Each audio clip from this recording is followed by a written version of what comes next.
تو فرماتے ہیں فَلْيَنْظُرِ الْإِنسَانُ مِمَّ خُلِقَ۔ اب اللہ تعالیٰ یہ ثابت کرنا چاہتے ہیں قیامت کو، کیسے کہ دیکھو انسان کو چاہیے کہ دیکھے کس چیز سے وہ پیدا کیا گیا ہے، کہ انسان تکبر کس چیز پر کرے۔ انسان کو اللہ نے نطفے سے بنایا ہے اور انسان کو اللہ نے کھلایا بھی ہے نطفہ۔ اعوذ باللہ من الشیطان الرجیم، بسم اللہ الرحمن الرحیم، والسماء والطارق وما ادراک ما الطارق النجم الثاقب ان كل نفس لما عليها حافظ فلينظر الانسان مما خلق من ماء دافق يخرج من بين الصلب والترائب إنه على رجعه لقادر يوم تبلى السرائر فما له من قوة ولا ناصر والسماء ذات الرجع والأرض ذات الصدع إنه لقول فصل وما هو بالهزل إنهم يكيدون كيدا وأكيد كيدا فمهل الكافرين أمهلهم رويدا۔ اس سورت کا نام سورہ طارق ہے۔ پہلی آیت میں ہی طارق کا لفظ آیا ہے، اسی مناسبت سے اس سورت کا نام سورہ طارق ہے۔ اللہ تعالیٰ قسم کھا کر فرماتے ہیں، اس آیت میں بھی اللہ پاک نے قیامت کے اس بات کو ہی بیان کیا ہے۔ کچھ چیزیں اور بھی آئی ہیں لیکن اصل جو مضمون ہے وہ قیامت کی ہے۔ اللہ پہلی آیت میں کہتے ہیں والسماء والطارق، قسم ہے آسمان کی اور رات میں آنے والے کی۔ طارق رات میں آنے والے کہتے ہیں، یہ مبہم ہے، واضح نہیں ہے کہ کیا ہے۔ آگے اللہ تعالیٰ خود بتاتے ہیں وما ادراک ما الطارق، آپ کو کیا پتا کہ طارق کیا ہے، رات میں آنے والا نمودار ہونے والا کیا ہے۔ حضرت سیدنا شیخ عبد القادر جیلانی رحمۃ اللہ علیہ نے ایک بڑی عجیب بات لکھی ہے، ان کی کتاب ہے مشہور الغنیہ۔ تو حضرت نے اس میں لکھا ہے، اللہ پاک قرآن میں کہیں کہیں فرماتے ہیں وما ادراک، اور کہیں اللہ تعالیٰ فرماتے ہیں وما یدریک، جیسے یہاں فرمایا وما ادراک ما الطارق، اور القاریہ ملقاریہ وما ادراک ملقاریہ، تو کہیں وما ادراک استعمال کرتے ہیں اور کہیں وما یدریک استعمال کرتے ہیں۔ جیسے قیامت کے بارے میں اللہ نے فرمایا وما یدریک لعل الساعۃ تکون قریبا، آپ کو کیا پتا شاید قیامت قریب ہو، تو کہیں وما یدریک ہے اور کہیں وما ادراک ہے۔ حضرت پیرانی پیر رحمۃ اللہ لکھتے ہیں جہاں اللہ تعالیٰ وما ادراک کہتے ہیں وہاں آگے اللہ تعالیٰ بتا دیتے ہیں کہ کیا ہے آپ علیہ الصلوۃ والسلام کو، اور جہاں اللہ وما یدریک کہتے ہیں وہاں آپ علیہ الصلوۃ والسلام کو پوری تفصیل نہیں بتاتے۔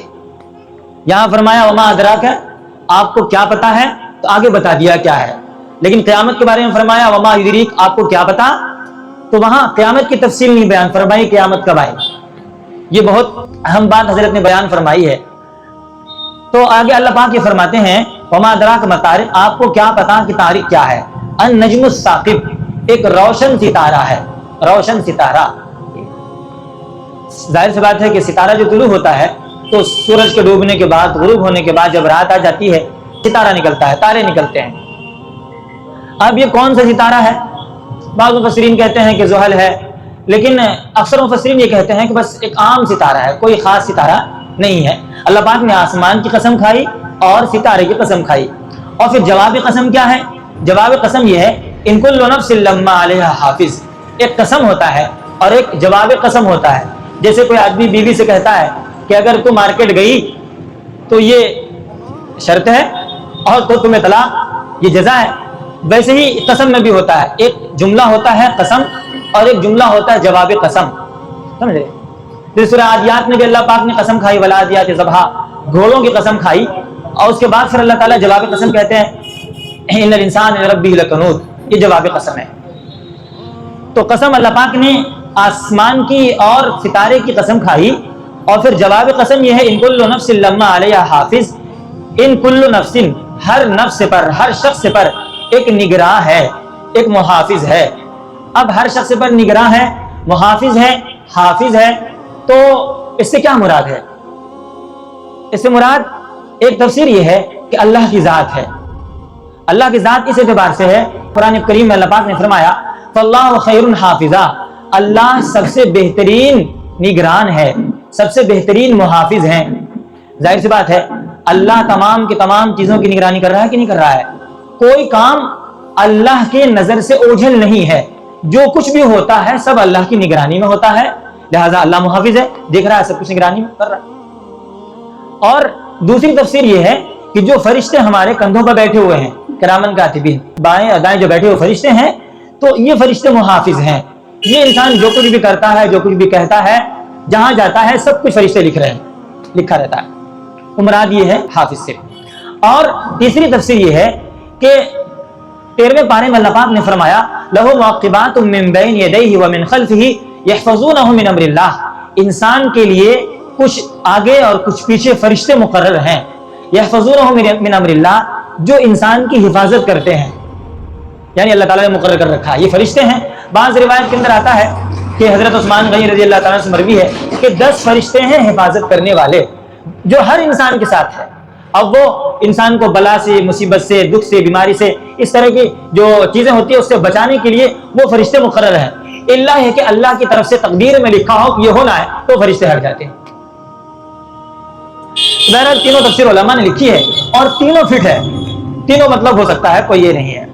تو اللہ پاک کہتے ہیں کہ ہر شخص پر نگراں مقرر ہے، حافظ ہے۔ اللہ پاک کا ایک نام ہے حافظ، ہے نا؟ جب وہاں فاللہ خیر حافظہ، اللہ سب سے بہترین حافظ ہے۔ تو جب کوئی بچہ حافظ بنتا ہے، اللہ تعالیٰ اس بچے کو اپنے ناموں میں سے ایک نام جو حافظ ہے اس بچے کو عطا فرما دیتے ہیں۔ اب لوگ اس بچے کو حافظ صاحب کے نام سے یاد کرتے ہیں۔ پھر بچہ وہی حافظ بننے کے بعد اگر قرآن کو پڑھتا ہے، قرآن کا ترجمہ سیکھتا ہے، تفسیر سیکھتا ہے، احادیث پڑھتا ہے، فقہ پڑھتا ہے، دیگر علوم کو حاصل کرتا ہے، تو اسے کہا جاتا ہے عالم، مولانا۔ اور یہ دونوں لفظ اللہ کے لیے استعمال ہوا ہے، اللہ کے اسماء میں سے ہے، عالم الغیب والشہادہ، غیب کا جاننے والا اور حاضر موجود کا جاننے والا اللہ ہے۔ تو اللہ تعالیٰ اب اس بچے کو اپنے ناموں میں سے ایک نام عالم دے دیتے ہیں، یا کہہ لیجیے آپ مولانا کا لفظ قرآن میں سے انت مولانا، اے اللہ آپ ہمارے مولا ہیں، ہم کہتے ہیں۔ تو اللہ تعالیٰ اس عالم دین کو اب مولا کا لفظ استعمال کرنے کے لیے لوگوں کے دلوں میں ڈال دیتے ہیں اور لوگ اس کو مولانا کہتے ہیں۔ اچھا، پھر وہی بچہ مولانا بننے کے بعد ایک سال اور لگا لیتا ہے اور مفتی بن جاتا ہے، تو لوگ اس کو مفتی صاحب کہتے ہیں۔ اور مفتی بھی اللہ کے اسماء میں سے ایک نام ہے، ناموں میں سے ایک نام ہے۔ قرآن کریم میں اللہ پاک نے ذکر فرمایا یستفتونک قل اللہ یفتیکم فی الکلالہ، لوگ آپ سے پوچھتے ہیں اے نبی آپ کہہ دیجئے اللہ فتویٰ دیتا ہے۔ تو فتویٰ دینے والا کیا ہو جائے گا؟ مفتی ہو جائے گا۔ افتا یفتی افتان فہو مفتی، عربی کا گرامر ہے، اس کا معنی ہوتا ہے فتویٰ دینا۔ افتا یفتی، یفتی کے معنی فتویٰ دیتا ہے، اور مفتی فتویٰ دینے والا، سمجھے بات، مطلب مسئلہ بتاتا ہے۔ تو اب دیکھیں فَلْيَنْظُرِ الْإِنسَانُ مِمَّا خُلِقَ، تو یہ اللہ پاک جو دیتے ہیں، اللہ پاک نگراں ہیں اور نگرانی کرتے ہیں، محافظت کرتے ہیں۔ تو جیسے حافظ کے معنی محافظت کرنے والا، تو حافظ قرآن بھی قرآن کی محافظت کرنے والا ہے، یاد رکھنے والا، تو بھی اس کی نگرانی میں قرآن پڑھتا رہتا ہے، یاد رکھتے رہتا ہے۔ اور عالم کے معنی جاننے والا، وہ عالم دین بھی مسائل کو جانتا ہے۔ اب یہ ہے کہ اللہ پاک بہت زیادہ جانتا ہے اور یہ بندہ اتنا تو نہیں جانتا، ظاہر سی بات ہے اللہ کی اتنا کتنا ہے، لیکن جتنا اللہ نے دیا ہے اتنا جانتا ہے۔ تو یہ الفاظ جیسے ہیں، جیسے اللہ پاک نے انسان کے بارے میں فرمایا اِنَّا هَدَيْنَاهُ السَّبِيلَ إِمَّا شَاكِرًا وَإِمَّا كَفُورًا هَلْ أَتَىٰ عَلَى الْإِنسَانِ حِينٌ مِّنَ الدَّهْرِ لَمْ يَكُنْ شَيْئًا مَّذْكُورًا إِنَّا خَلَقْنَا الْإِنسَانَ مِن نُّطْفَةٍ أَمْشَاجٍ نَبْتَلِيهِ فَجَعَلْنَاهُ سَمِيعًا بَصِيرًا، ہم نے انسان کو نطفے سے بنایا اور بنانے کے بعد جو ہے ہم نے اس کو سننے والا، دیکھنے والا بنا دیا۔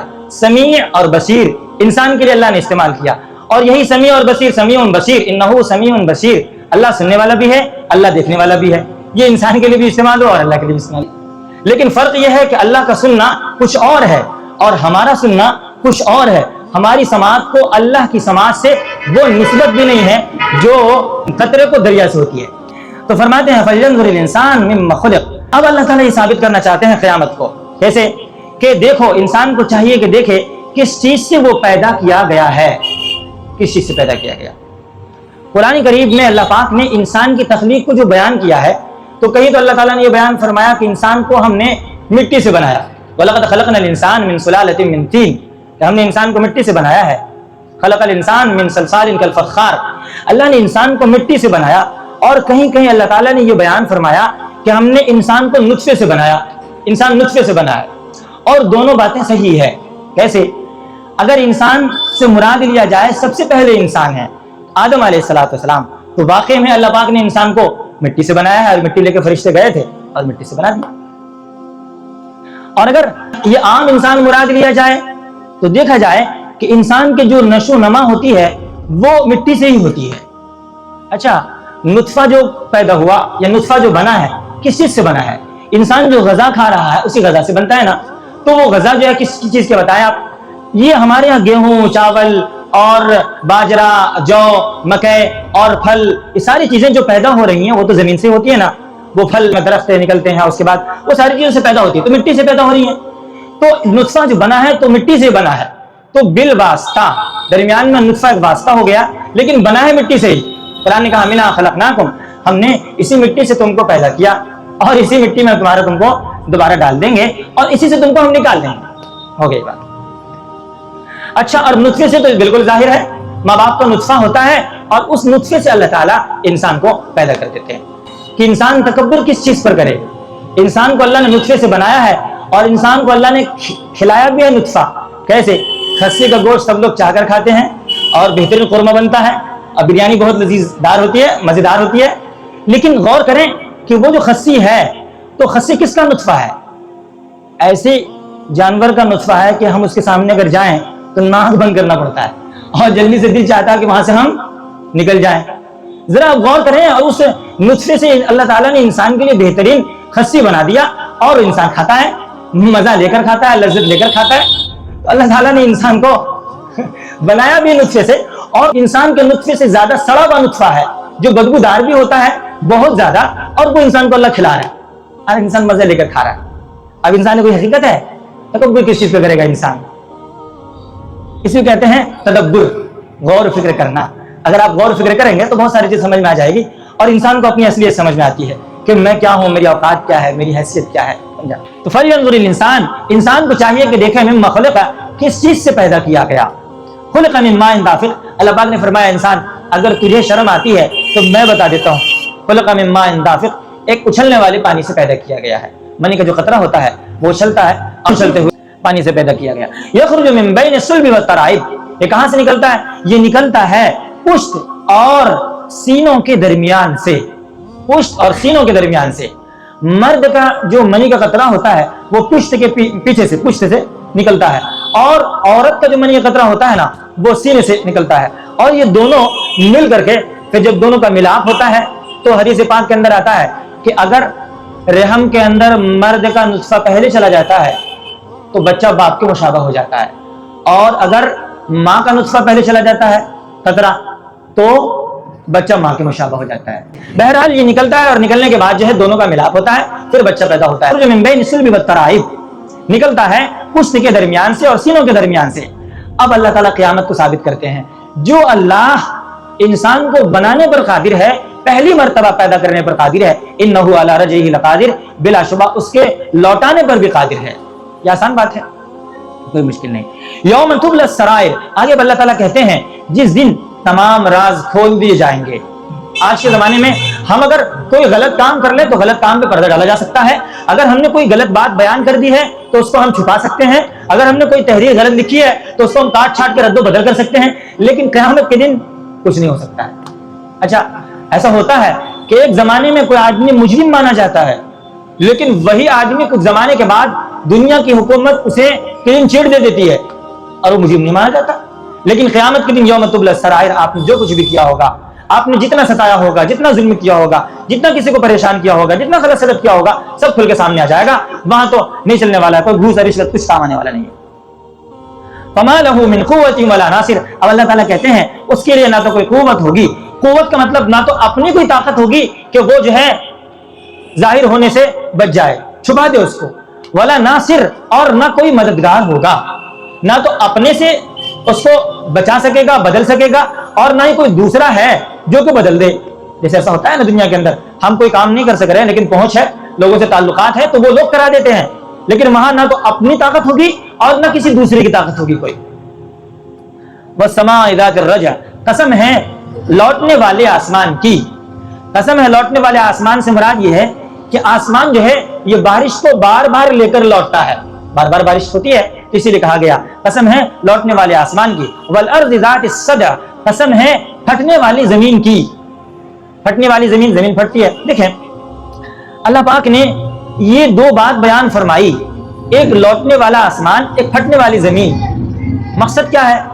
مقصد یہ ہے کہ آسمان سے بارش ہوتی ہے اور بار بار ہوتی ہے، اور زمین پھٹتی ہے اور بار بار پھٹتی ہے اور بارش اندر جاتی ہے، لوگ سیراب کرتے ہیں کھیتوں کو اور کھیتوں سے غلہ پیدا ہوتا ہے۔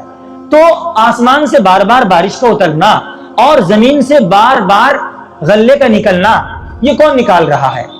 ظاہر سی بات ہے اللہ نکال رہا ہے۔ تو جو اللہ بار بار بارش نازل کر سکتا ہے، جو اللہ بار بار تم زندگی بھر دیکھ رہے ہو اور صدیوں سے اللہ غلہ پیدا کر رہا ہے، تو وہ اللہ ایک مرتبہ کے بعد دوبارہ تمہیں کیوں نہیں پیدا کر سکتا؟ یہ بتانے کا مقصد ہے۔ دوسرا مقصد یہ ہے کہ آسمان سے جب بارش ہوتی ہے تو زمین دو طرح کی ہوتی ہے۔ ایک وہ زمین ہوتی ہے جو قابل کاشت ہوتی ہے، کاشت کے قابل ہوتی ہے، اور اس سے طرح طرح کا غلہ پیدا ہوتا ہے، اور ایک وہ زمین ہوتی ہے جو بنجر ہوتی ہے۔ تو بارش کا فائدہ اس زمین کو ہوتا ہے جو کاشت کے قابل ہو، جو زمین بنجر ہو اس زمین کو فائدہ نہیں ہوتا۔ ایسے ہی یہ قرآن آسمان سے جو اترا بارش کی طرح ہے، جن لوگوں کے دل کاشت والی زمین کی طرح ہے تو ایسے لوگوں کو فائدہ پہنچتا ہے قرآن سے، اور جن کے دل بنجر زمین کی طرح ہے ان کو قرآن کریم سے فائدہ نہیں ہوتا، بلکہ یہ قرآن سے خود بھی دور بھاگتے ہیں اور لوگوں کے بھی دور کرتے ہیں۔ قرآن کہتا ہے وَهُمْ يَنْهَوْنَ عَنْهُ وَيَنْأَوْنَ عَنْهُ، یہ لوگ قرآن سے لوگوں کو دور کرتے ہیں اور خود بھی دور ہوتے ہیں۔ إِنَّهُ لَقَوْلٌ فَصْلٌ، بلا شبہ یہ فیصلہ کرنے والا کلام ہے۔ قرآن کریم فیصلہ کرنے والا کلام ہے۔ قرآن کریم حق اور باطل کے درمیان فیصلہ کرتا ہے، کیا حق ہے، کیا باطل ہے، کیا صحیح ہے، کیا غلط ہے، قرآن بالکل کھول کھول کر بیان کرتا ہے۔ وَأَنزَلْنَا إِلَيْكَ الذِّكْرَ لِتُبَيِّنَ لِلنَّاسِ مَا نُزِّلَ إِلَيْهِمْ، ہم نے قرآن آپ کی طرف نازل کیا ہے تاکہ آپ ان کے سامنے کھول کھول کر بیان کر دیں۔ یہی قرآن ہے جس قرآن کے ذریعے اللہ تعالیٰ نے پوری دنیا کو ہدایت بخشی ہے، اور اسی قرآن کو اللہ پاک نے کہا لَقَدْ جَاءَكُم مِّنَ اللَّهِ نور، تمہارے پاس آیا ایک نور، وَلَوْ جَعَلْنَاهُ قُرْآنًا نوراً نہدی بِهِ، اور ہم نے اس قرآن کو جو بنایا ہے تو یہ نور ہے، نوراً نہدی بِهِ، جس کے ذریعے ہم ہدایت دیتے ہیں۔ تو قرآن نور ہے، ہدایت ہے، روشنی ہے، اس سے ہدایت ملتی ہے۔ میں نے سنایا تھا ایک صحابی، ان کا نام ہے حضرت زماد رضی اللہ تعالیٰ عنہ، وہ آئے تھے جھاڑ پھونک کرنے کے لیے نبی اکرم صلی اللہ علیہ وسلم کو، لیکن یہی سورت سن کر نبی اکرم صلی اللہ علیہ وسلم نے سنایا اور اس کے بعد جو ہے وہ مسلمان ہو گئے۔ زماد رضی اللہ تعالیٰ عنہ یہ قبیلہ ازد شنوا کے تھے، ایک قبیلہ ہے اس کا نام تھا ازد شنوا، اس میں بہت سارے چھوٹے چھوٹے قبیلے تھے۔ انصار کے اکثر لوگ جو ہیں وہ قبیلے ازد شنوا میں آتے ہیں۔ حضرت عیسیٰ علیہ السلام جب آئیں گے تو وہ شادی بھی کریں گے، شادی کریں گے اسی قبیلے کی عورت سے، قبیلے ازد شنوا کے، اور عیسیٰ علیہ السلام کو دو بیٹا بھی ہوگا، ایک کا نام رکھیں گے موسیٰ اور دوسرے کا نام رکھیں گے محمد صلی اللہ علیہ وسلم۔ موسیٰ علیہ السلام تیسرے نام رکھیں گے کہ بنی اسرائیل میں سب سے آخری جو نبی آئے ہیں عیسیٰ علیہ السلام سے پہلے موسیٰ علیہ السلام آئے ہیں، اس لیے وہ نام رکھ لیں گے، اور محمدی سے نام رکھیں گے کہ وہ امتی بن کر آئیں گے اور 40 سال رہیں گے اور آپ علیہ السلام کی شریعت کے مطابق زندگی گزاریں گے اور شریعت کو نافذ کریں گے، اس لیے آپ علیہ السلام کا ہی نام رکھ دیں گے محمد، دو بیٹا ہو۔ اللہ تعالیٰ فرماتے ہیں وما ہوا بالہزل، اور یہ قرآن کوئی دل لگی کی بات نہیں ہے، کوئی مذاق کی بات نہیں ہے۔ بہت سے لوگ یہ سمجھتے ہیں کہ قصے کہانی کے بعد جیسے کہ نہاد اللہ اساطیر الاولین، کافروں کے بارے میں اللہ نے فرمایا اذا تتلی علیہ آیاتنا قال اساطیر الاولین، جب ان کے سامنے ہماری آیتیں پڑھی جاتی ہیں تو یہ کہتے ہیں پہلے لوگوں کی من گھڑت کہانیاں ہیں۔ یہ کوئی کہانی اور قصے کی کتاب نہیں ہے، یہ ہدایت کی کتاب ہے۔ اس میں جو قصے اور واقعات وغیرہ نقل ہوئے ہیں نا، تو یہ سارے قصے، اس میں بھی عبرت ہے، واقعات ہیں۔ اگر ان قصوں میں، ان واقعات میں انسان غور و فکر کرے تو بہت سی چیزیں مل جاتی ہیں، عام آدمی کو سمجھنے کے لیے بھی ہے، جن کو عربی میں مہارت نہیں ہے، جو عربی نہیں پڑھے ہوئے ہیں، ان چیزوں میں غور و فکر کرے۔ یوسف علیہ السلام کا واقعہ ہے، ابراہیم علیہ السلام کا، موسیٰ علیہ السلام کا، اس طرح کی چیزیں۔ قرآن کے بارے میں اللہ پاک نے فرمایا کہ یہ قرآن فیصل کلام ہے، وما ہوا بالہزل، یہ قرآن دل لگی کی بات نہیں ہے۔ انہم یکیدون کیدا، بلا شبہ یہ لوگ تدبیر کرتے ہیں۔ کیا تدبیر کرتے ہیں؟ کہ قرآن کی تعلیم آگے نہ بڑھے، قرآن کا پیغام آگے نہ بڑھے، اور مکہ والوں نے خوب کوشش کی تھی، بہت بے انتہا کوشش کی تھی۔ واقعی تو کہتا اللہ تعالیٰ کہتے ہیں میں بھی تدبیر کرتا ہوں، اور اللہ کی تدبیر یہ ہے کہ میں قرآن کی تعلیم پوری دنیا میں پہنچا کر رہوں گا، اور اللہ نے پہنچا دیا، اور عیسیٰ علیہ السلام کے زمانے میں پھر بالکل اچھے طریقے سے ہو جائے گا۔ ایک اللہ کی تدبیر ہے، ایک بندوں کی تدبیر ہے۔ اللہ کی تدبیر غالب رہتی ہے، واللہ غالب علی امرہ، اللہ اپنے فیصلے پر غالب رہتا ہے۔ اتنی سی بات یہ ہے کہ اللہ کی حکمت اور مصلحت ہے، بس جب وقت آئے گا تب اللہ کرے گا۔ بغیر مصلحت کے، بغیر حکمت کے اللہ تعالیٰ کا کوئی کام نہیں ہوتا۔ قرآن کہتا ہے یریدون ان یطفئوا نور اللہ بافواہہم، یہ لوگ چاہتے ہیں کہ اللہ کو نور کو اپنے پھوکوں سے بجھا دیں، واللہ متم نورہ ولو کرہ الکافرون، اللہ اپنے نور کو مکمل کر کے رہے گا اگرچہ کافر لوگ ناپسند کریں۔ بس وہ ہوگا اور ہو رہا ہے دنیا میں۔ آگے اللہ تعالیٰ کہتے ہیں فمہل الکافرین امہلہم رویدا، اے میرے محبوب آپ کافروں کو مہلت دے دیں اور تھوڑی سی مہلت دے دیں۔ کیا مطلب؟ آپ یہ چاہتے ہیں کہ ابھی ہو جائے؟ ابھی نہیں ہوگا، ہم نے ایک موقع، ایک وقت مقرر کر رکھا ہے، اور وہ یہ ہوا آپ علیہ السلام جب مکہ مکرمہ سے مدینہ منورہ آئے، آنے کے بعد جنگ بدر کا میدان ہوا، ان کافروں کو سبق ملا، اس کے بعد جنگیں ہوئی، بہت سے کفار مارے گئے، اور سن 8 ہجری میں اللہ پاک نے مکہ مکرمہ فتح کر دیا، اور مکہ کے توسط سے پورے عرب پر نبی اکرم صلی اللہ تعالی علیہ وسلم کی خلافت اور حکومت قائم ہو گئی۔